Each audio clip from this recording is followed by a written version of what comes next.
Sekira pukul 7.52 waktu Indonesia bagian Barat, Rafael Alun Trisambodo tiba di lobi Gedung Merah Putih Komisi Pemberantasan Korupsi. Itu yang kami pantau tadi saat tiba di gedung KPK.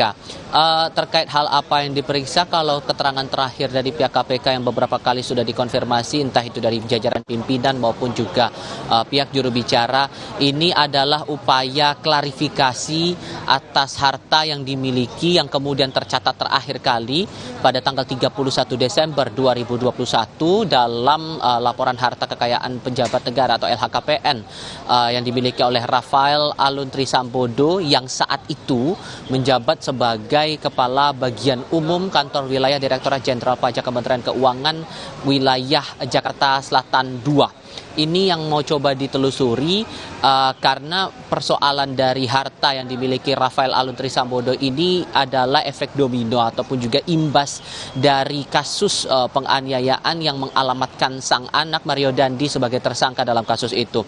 Nah, soal hal detail apa lagi atau bentuk sistemnya, akan bagaimana proses klarifikasi ini akan dilakukan, ini kami harus menunggu konfirmasi lebih lanjut dari otoritas KPK, karena setidaknya terakhir kali yang kami lihat belum lama ini Rafael sudah dibawa oleh perwakilan pegawai KPK untuk kemudian dilakukan proses klarifikasi tepat pada pukul 9 pagi. Saat tiba di gedung KPK sempat para pewarta bertanya entah ada kesiapan mungkin yang dilakukan Rafael sebelum proses klarifikasi ini dilakukan atau ada hal lain begitu. Bahkan kami berupaya untuk menyapa Rafael yang datang seorang diri tadi ke Gedung Merah Putih Komisi Pemberantasan Korupsi, tapi tidak ada respon apapun yang diberikan Rafael tadi saat ditanya oleh para pewarta. Sehingga ini yang kami tunggu adalah kondisi setelah proses kualifikasi ini dilakukan terhadap Rafael, dan juga hal-hal mendetail apa lagi yang didapatkan oleh KPK soal proses klarifikasi yang dilakukan terhadap Rafael di Direktorat Pelaporan LHKPN Komisi Pemberantasan Korupsi.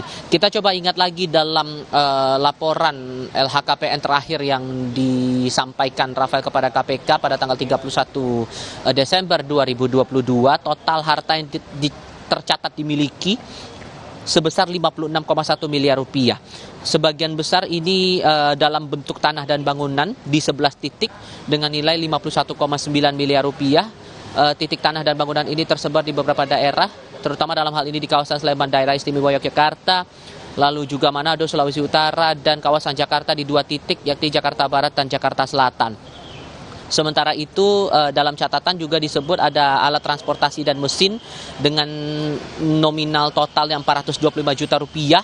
Ada 1 unit sedan tahun 2018 dan Toyota Kijang tahun 2018. Itu yang dicatat dalam LHKPN Rafael terakhir kali.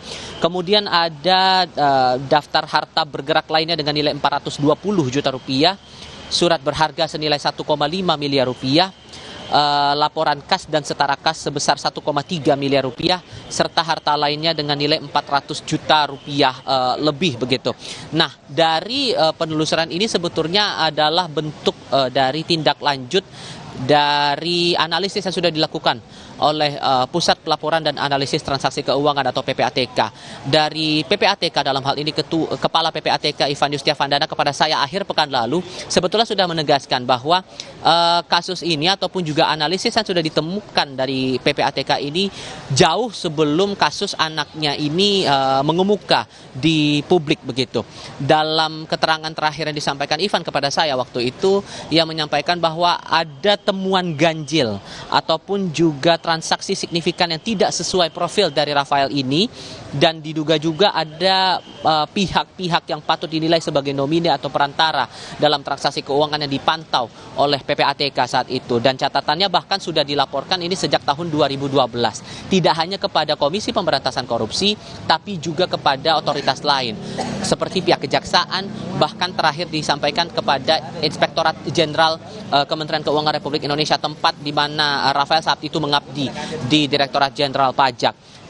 Temuan ini pun kalau dikorelasikan lagi dengan posisi Rafael yang terakhir kali menjabat sebagai pegawai eselon 3, ini juga dinilai oleh beberapa pihak tidak sesuai dengan pendapatan yang dimiliki oleh Rafael ini. Dengan posisi dia sebagai kepala bagian umum di kantor wilayah DJP Jakarta Selatan 2, total pendapatannya kalau dikorelasikan lagi dengan sejumlah peraturan pemerintah sehubungan dengan gaji ataupun juga pendapatan aparatur sipil negara per bulan, ini bisa yang dipegang oleh Rafael setiap bulannya ini sebesar 52,1 juta rupiah. Nah, kalau dikorelasikan dengan laporan harta kekayaan yang saya sampaikan tadi di awal, ini ada pandangan bahwa ini tidak sesuai dengan profilnya. Bahkan disebutkan tadi, saya sempat singgung tadi ya, masalah ada transaksi mencurigakan sehubungan ada pihak perantara yang terlibat dalam segala bentuk transaksi keuangan yang dimiliki oleh Rafael Alun Trisambodo ini. Sehingga inilah upaya yang coba dilakukan oleh